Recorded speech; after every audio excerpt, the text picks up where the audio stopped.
دوستو یاد رکھنا، تگڑا اور مضبوط جوان پتہ کون ہوتا ہے؟ جس کی نظریں پوری طرح اس کے کنٹرول میں ہوں۔ یہ علامت جوانی ہے۔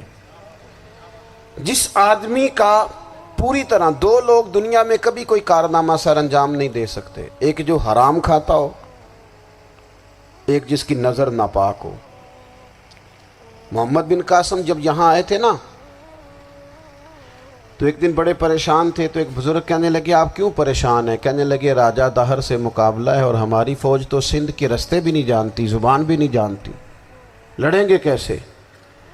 دو چار دن کے بعد ان بزرگوں کی دوبارہ محمد بن قاسم سے ملاقات ہوئی تو بڑے خوش تھے۔ کہا اب آپ کیوں خوش ہیں؟ کہنے لگے وہ میرا مقابلہ نہیں کر سکتا، میں نے تحقیق کر لی ہے۔ کہا کیوں؟ کہنے لگے نظر کا گندہ ہے، اور جو نظر کے گندے ہوتے ہیں وہ میدانوں میں ٹھہرا نہیں کرتے۔ میدان کے لیے نکلنے کے لیے پاک جوانی کی ضرورت ہوتی، تطہیر مزاج ہونا ضروری ہوتا ہے، پاکیزہ افکار اور سچی اور سچی ستھری سوچوں کا ہونا ضروری ہوتا ہے۔ اس لیے فرمایا کہ میرا مقابلہ نہیں کر سکتا۔ حضرت عبداللہ ابن حذافہ کمرے میں تھے، تو وزیر کی بیٹی اندر سجی سنوری پہنچ گئی۔ جیسے ہی آپ نے اس کفر کی چال کو دیکھا تو تیمم کر کے نفل شروع کیے۔ وہ ساری رات بیٹھی رہی، رب کا بندہ ساری رات عبادت کرتا رہا۔ عبادت بڑا سہارا ہے، مصلی بڑا سہارا ہے اللہ کے بندوں۔ صبح دروازہ کھولا، وزیر نے اپنی بچی سے پوچھنا چاہتا تھا رزلٹ کیا نکلا، تو وہ کہنے لگی پیچھے ہٹ جا، اب تیرا میرا تعلق کوئی نہیں، میں نے نبی پاک کا کلمہ پڑھ لیا۔ اس نے کہا میں نے بھی زمانہ دیکھا ہے، پر یہ کیا لوگ ہیں، کستوری کے بنے ہوئے، سندل سے دھلے ہوئے، کہ میں ساری رات کمرے میں رہی اور 100 اور 1000 آدمی جس جوان کا مقابلہ نہ کر سکے، اتنا طاقتور جوان کمرے میں رہا اور اس نے نظر اٹھا کے نہ دیکھا۔ او کچا رنگے للاری والا جڑا چڑھدا تے لیندا رہندا ہے، اے عشق تیرے دا رنگ محمد چڑھیا پھر نہیں لیندا۔ میں کہا ایک دفعہ نظر اٹھا کے نہیں دیکھا، کمال ہو گئی۔ اتنے بڑے لوگ، اتنی بڑی سعادت مندی، فیروز بختی، معاملہ فہمی حد ہو گئی۔ اللہ اکبر۔ دوستو بادشاہ جب پوری طرح ہار گیا نا، اس نے کہا مار دو۔ تیل گرم کیا ایک کڑاہی میں، اور جب آپ کو اس میں ڈالنے لگے تو آپ کی آنکھوں میں آنسو آ گئے۔ بادشاہ کا خیال ہوا شاید نرم ہو گئے ہیں، کہنے لگا روئے کیوں؟ فرمانے لگے سوچتا ہوں جان ہی ایک ہے، کتنا مزہ ہے اس کی راہ میں جان دینے کا، کتنی لذت ہے اس کے نام پر مرنے میں، کتنا لطف ہے۔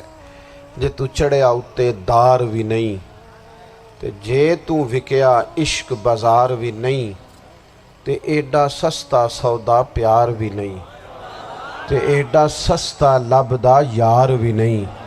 کئی جنگل گانے پیندے نہیں، کئی دوزخ لنگنے پیندے نہیں، جے وہ اس ملوں بھی مل جاوے، ایدوں سستا ہور بپار بھی نہیں۔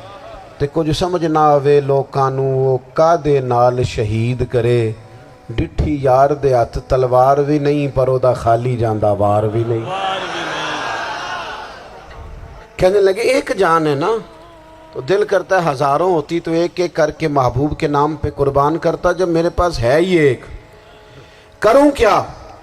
حضرت عبداللہ ابن حذافہ رضی اللہ تعالیٰ عنہ جب روئے اور بادشاہ نے یہ بات سنی، تو بادشاہ اٹھ کے کھڑا ہو گیا، سارے وزیروں مشیروں کو کہنے لگا تم نے کہا تھا نا بندہ ضائع کرنے والا نہیں، یہ بھی ضائع کرنے والا نہیں۔ کہنے لگا میرا ماتھا چومو، تم جیسے لوگوں کو قتل نہیں کرنا چاہیے، آزاد کرنا چاہیے۔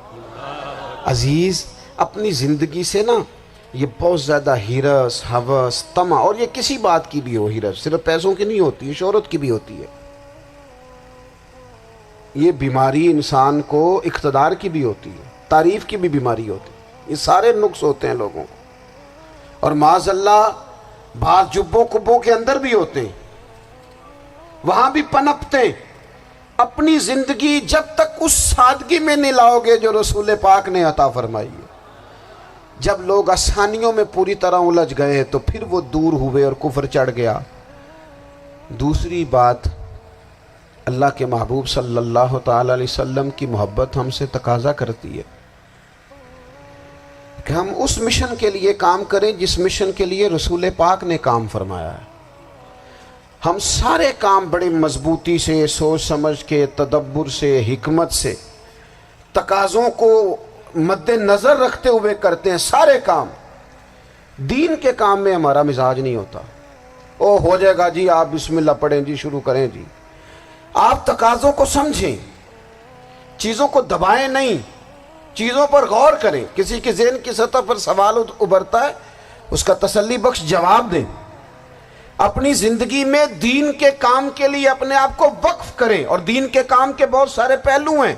ہزاروں لوگوں کو قرآن پاک ٹھیک پڑھنا نہیں آتا، ہزارہا لوگ ہیں جو قرآن مجید کے مطالب سے آگاہ نہیں ہیں،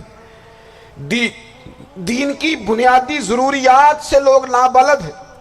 میں آپ کو کس طرح یہ بات سمجھاؤں کہ ہزاروں کی تعداد میں طلاقیں اس لیے ہوتی ہیں کہ مردوں کو طلاق کے مسئلے نہیں آتے، انہیں پتہ نہیں ہے کہ مجھے حقوق زوجین کے معاملے میں کیسے چلنا۔ ڈھیر سارے گھروں میں تباہی اس لیے ہے کہ تربیت اولاد کا دینی منہج ہمیں نہیں پتا۔ اپنا حصہ ملائیں دین کے کام میں۔ ایک آدمی کو اگر تو نمازی کرنے میں کامیاب ہو گیا، تیری زندگی بدل گئی۔ وہ دین بیزار لوگ جو ہمارے بیچ بیٹھ کے ہماری نوجوان نسل کو پگڑی اور داڑھی کا نام لے کے بنیادی طور پر دین سے دور کرتے، ایسے نوجوانوں کو دین کا پیغام محبت دے کر دین کے قریب کرنا ہماری ڈیوٹیوں کا حصہ ہے۔ ہمیں ذمہ داری کا احساس کرنا پڑے گا، ہمیں یہ خاص قدم اٹھانا پڑے گا، توجہ دینی پڑے گی۔ مساجد، مدارس، میں آپ سے عرض کروں، اتنی ڈٹ کے مخالفت ہوتی ہے نا مدرسوں کی، اتنی ڈٹ کے۔ میں ادارہ چلاتا ہوں، اس کے چلانے میں جو مشکلات ہیں وہ تو ہم بتا نہیں سکتے آپ کو، اس لیے کہ میری قوم، میرا اس قوم سے تعلق ہے جو نعت خواں امیر کرنا چاہتی ہے، مدرسے نہیں۔